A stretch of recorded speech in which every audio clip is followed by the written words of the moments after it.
Bonsoir à tous. Dans l'actualité ce soir, ce coup de théâtre aux assises de Tours. L'homme de 87 ans, jugé depuis hier pour le viol sur ses petits-enfants, a mis fin à ses jours cette nuit à son domicile de Joué-les-Tours. Le procès est donc annulé. Dans ce journal, la réaction des victimes. De nouvelles restrictions d'eau en Touraine. Pour éviter un phénomène de sécheresse, la préfecture impose de nouvelles mesures dans le sud du département. Vanessa Paradis en tournage dans la région. Pour les besoins de son nouveau film, l'actrice était hier sous le pont de la Disse entre Tours et Saint-Pierre-des-Corps. On vous en dit plus dans quelques instants. C'est un fait rare dans le domaine judiciaire. Le procès ouvert hier aux assises de Tours ne connaîtra pas de verdict. L'accusé présumé, un vieil homme de 87 ans, a été retrouvé mort ce matin, pendu à son domicile. L'ancien gendarme comparaissait pour viol et agression sexuelle sur ses petits-enfants. La mort du grand-père met fin au procès. Aurélie Renaud et Simon Abraham. 9h30, la cour entre. La présidente donne la parole à l'avocat général. Son annonce est un choc. Le prévenu est décédé cette nuit. À peine commencé, le procès s'arrête. Les parties civiles quittent le palais de justice dans un silence total. Réunis à la terrasse d'un café, les petits-enfants de l'agresseur présumé se confient. Moi, ça ne m'étonne pas du tout. C'était impossible d'affronter tout ça. Et moi, je trouve que c'est bien. Comme ça, il n'y aura plus de victimes, c'est tout. On a eu le temps tous de dire ce qu'on avait à dire. Il l'aurait reconnu coupable, donc pour moi, voilà, c'est suffisant. C'est suffisant. La déception que le procès puisse pas aller au bout, c'était évidemment le dernier pouvoir de nuisance qu'il pouvait avoir sur nous. Il lui restait ça, pour nous nuire. Il l'a fait. Pour vous, c'est un aveu de culpabilité? Ah oui, complètement. Oui. Complètement. Je pense que là, justement, on l'a tellement déstabilisé qu'il ne voyait plus de bonne issue possible pour lui. Pas de plaidoirie, ni de verdict. Les victimes se consolent. Désormais, ces secrets et ces non-dits qui plombaient la famille sont révélés au grand jour. Il aura fallu 30 ans. Toute la famille est restée dans cette espèce d'ambiguïté, l'idée que bon, tout ça c'était le passé, et puis c'était pas si grave que ça. C'était un prédateur. Il était perpétuellement en chasse. Accusé pour agression sexuelle et viol sur au moins 7 enfants de 4 à 15 ans, l'octogénaire placé sous contrôle judiciaire n'aura jamais été condamné de toute sa vie. Peut-être l'avez-vous constaté ce matin, une importante perturbation du trafic ferroviaire sur l'axe Paris-Tours-Bordeaux.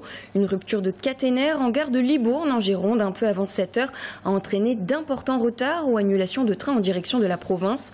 Au total, 6 trains et 300 voyageurs impactés. La circulation a pu être rétablie dès la fin de matinée. Retour à la normale prévu demain matin. Nouvelle restriction d'eau au sud du département en raison du manque de pluie. Certaines rivières sont passées sous le débit d'alerte. Conséquence, la préfecture a annoncé hier de nouvelles mesures préventives pour limiter les prélèvements d'eau. Objectif, repousser au maximum le scénario de la sécheresse qui semble se profiler. Amanda Boyer-Rivera. À Cangey, dans le nord-est de la Touraine, la végétation a grande soif. Dans les 74 communes des bassins de la Cisse, de la Manse, du Négron, de la Veude et de la Veude de Poncet, les particuliers comme les professionnels sont obligés de restreindre leur consommation d'eau. Les agriculteurs doivent diviser par 2 leur irrigation. Et les particuliers ne peuvent ni arroser durant la journée, ni laver leur voiture. Un partage de l'eau qui vise aussi à aménager l'environnement. De maintenir la vie dans les milieux aquatiques, de maintenir la biodiversité dans les cours d'eau, pour éviter que l'assèchement de ces cours d'eau ne se traduise par de la mortalité d'un certain nombre d'espèces, et puis même avant d'en arriver à l'assèchement, pour éviter que la baisse du débit ne se traduise par un réchauffement trop important de la masse d'eau, ce réchauffement pouvant lui aussi contribuer à la mortalité des espèces. Même si de fines gouttes sont tombées hier soir, la Touraine accuse un déficit en eau de moitié depuis un an. Ce manque de pluie impacte aussi les nappes d'eau souterraines. Aujourd'hui, au début de l'été, elles abondent naturellement les rivières. Or, elles sont aujourd'hui à un niveau plus bas qu'à l'accoutumée. Là, les sols sont très secs. De toute façon, là, ces pluies, l'eau qui va tomber va être reprise par la végétation.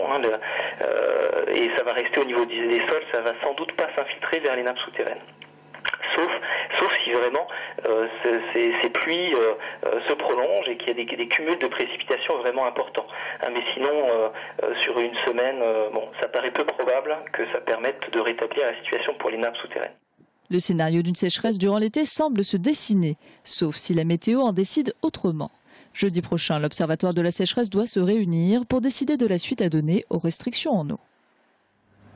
Le haut de la rue nationale à Tours change de nom. Ce matin, le maire Serge Babary a dévoilé le nom du futur quartier aménagé dans ce secteur.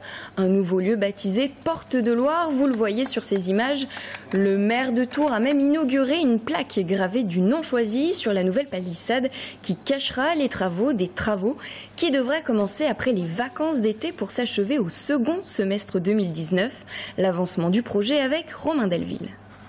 Ne l'appelez plus jamais haut de la rue nationale, le quartier va changer de nom. Ce sera la Porte de Loire, ce qui va engendrer le premier changement de nom de station de tramway. Anatole France devient lui aussi Porte de Loire. C'est vraiment notre volonté de tourner la ville, de retourner la ville vers le fleuve. On le redécouvre avec la guinguette, avec la plage, mais il est vrai qu'à une certaine époque, cet emplacement de la ville était le plus animé. C'est là que se tenaient les marchés, c'est là qu'il y avait la mairie, c'est là que les gens se rassemblaient. Et donc, c'est, je crois, très bien de renouer avec cela. En ce qui concerne les travaux, c'est toujours prévu qu'ils durent 24 mois. Ils devaient commencer après le mois de mars et l'inauguration du CCCO des voisins. Ils auraient pu débuter avant les vacances d'été, pas idéal pour les touristes. L'arrivée des grues et autres pelleteuses est maintenant prévue pour septembre. C'est que le promoteur-constructeur attend encore des contrats de construction, en particulier ceux des 2 hôtels. Une fois que nous aurons contracté avec nos clients, Hilton en tête, nous pourrons donner un ordre de service de travaux à l'entreprise Eiffage Construction, entreprise de construction du groupe Eiffage, pour démarrer ces travaux. Donc voilà, d'un point de vue timing administratif, nous sommes dans les clous. D'un point de vue des annonces qui avaient été faites, on aurait pu espérer effectivement pouvoir démarrer notamment les éléments de fondation de manière anticipée. Ça n'a pas été le cas, du fait notamment de ces contraintes de signature de contrat. Recherche archéologique comprise, la livraison des bâtiments, un temps prévu pour mars 2019, puis pour les grandes vacances 2019, se tourne maintenant vers la fin d'année 2019. À quelques mois seulement de la fin du mandat du maire de Tours, prévu en mars 2020. Et puis de son côté, la métropole tourangelle dévoilait elle aussi aujourd'hui son nouveau logo. Il a été adopté hier soir par les élus en conseil métropolitain. En forme de cœur, les courbes vertes et bleues évoquent les jardins, les vignes et la Loire. Réalisé par un graphiste indépendant, il a coûté 20 000 €. Le déploiement de cette nouvelle signalétique va commencer rapidement et s'étaler sur un an. Dans un premier temps, 215 000 autocollants seront édités pour être placés sur toutes les poubelles de l'agglomération. Le ramassage des ordures étant l'une des principales compétences de la métropole. Et puis ces 2 informations en bref, le patron de la gendarmerie d'Indre-et-Loire devient numéro 2 du GIGN, le colonel Coton de Benneteau, arrivé en Touraine il y a 3 ans, va donc retrouver l'unité dans laquelle il a déjà passé une dizaine d'années. Et puis un mot de politique, Stéphanie Riocreux, sénatrice PS d'Indre-et-Loire, quitte aujourd'hui le Parti socialiste pour rejoindre le groupe En Marche au Sénat. Elle se portera candidate à sa propre succession à la rentrée avec l'étiquette du parti La Majorité présidentielle. Vanessa Paradis en tournage à Tours cette semaine. L'actrice de cinéma tient le premier rôle du film Un couteau dans le cœur, réalisé par Yann Gonzalez. Un thriller tourné en partie dans la région depuis un mois. La région Centre-Val de Loire ayant subventionné une aide à la production du film à hauteur de 150 000 €. La nuit dernière, Vanessa Paradis tournait entre Saint-Pierre-des-Corps et Tours sous le pont de l'A10 pour une scène cruciale du film. Aurélie Renaud. L'autoroute A10 près des Atlantes, le balai des camions commence dans quelques heures. Caméras, techniciens et acteurs seront là. Un couteau dans le cœur est le second long métrage de Yann Gonzalez. Son thriller se passe durant l'été 1979. Vanessa Paradis campe le rôle d'Anne, une productrice de films pornographiques gays rongée par l'alcool et qui tente de refaire surface après s'être faite plaquer par son grand amour. C'est sa loge ? C'est sa loge. Dans 1 heure à peu près, ça va être ce que j'appelle le débarquement, où un fourmillement de personnes et de matériel vont arriver. On va être une 50aine de personnes. La décoration va intervenir en amont pour rendre le lieu crédible et lisible à l'image comme décor années 70. Et ensuite, on commencera à tourner dès que la nuit va tomber. Toute la nuit, en présence des pompiers qui vont venir nous mouiller le sol pour avoir un raccord avec un décor qu'on a tourné ailleurs. Autre rôle dans ce thriller tourné en partie en Indre-et-Loire, Romane Boringer et Nicolas Maury, que vous avez découvert dans la série de France 2, 10%. La venue de ces stars du cinéma français est presque passée inaperçue, car toutes les scènes étaient tournées de nuit. On est parfois dans le milieu très urbain et parfois dans un milieu très rural. Donc on a fait déjà des séquences par exemple d'un cimetière ou d'une forêt au nord de Tours, à Sérel. Et la semaine dernière, on était à jouer les tours dans un appartement HLM typiquement années 70 avec les huisseries d'époque, etc. Demain, Vanessa Paradis et les autres acteurs se rendront à Châteauroux pour une scène tournée dans un wagon. Une confrontation inédite, à présent celle de deux érudits de leur temps, François Rabelais contre Nostradamus. C'est le titre de l'exposition que vous pouvez voir jusqu'au 12 novembre à la Devinière à Seuilly. Cette exposition met en scène le rapport des deux savants à l'astrologie, outil prophétique pour l'un, sujet parodique pour l'autre. Le reportage de Florent Clavel. C'est l'histoire de deux érudits, même époque, parcours universitaire similaire. La faculté de Montpellier. 1529 pour Nostradamus, 1530 pour Rabelais. Et pourtant, tout, par la suite, va les opposer. Au centre de leur rivalité, l'astrologie comme art divinatoire. À la Renaissance, la discipline est enseignée aux futurs médecins, mais les deux hommes ne vont pas en faire le même usage.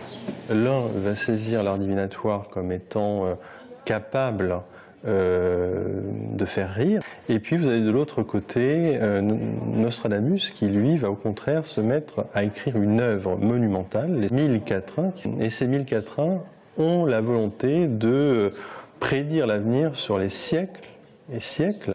Naîtront les centuries de Nostradamus. Leur interprétation doit permettre de voir l'avenir jusqu'en l'an 3927. Nostradamus aurait ainsi anticipé la Révolution française ou encore la guerre contre les Prussiens. À cet art prophétique inquiétant, Rabelais répond par la moquerie. Voici la pantagruéline pronostication ou la science du pléonasme. Vieillesse sera incurable cette année à cause des années passées. Les sourds auront mal et les riches seront mieux portants que les pauvres. Rabelais va s'amuser à donner des évidences et donc il va écrire comme ça dans la pantagruéline pronostication ses prédictions à rire. C'est donc cet affrontement, symbole des dissensions d'une époque, que l'exposition Rabelais versus Nostradamus propose de découvrir. Plusieurs dizaines d'objets et d'ouvrages, pour certains originaux, ont été rassemblés dans la première demeure de Rabelais. Et chacun pourra même repartir avec une prédiction. Restez avec nous, dans quelques instants, l'invité de la rédaction. Ce soir, nous recevons Serge Babary, maire Les Républicains de Tours. Il sera question de son bilan à mi-mandat et des grands projets pour la commune. A tout de suite.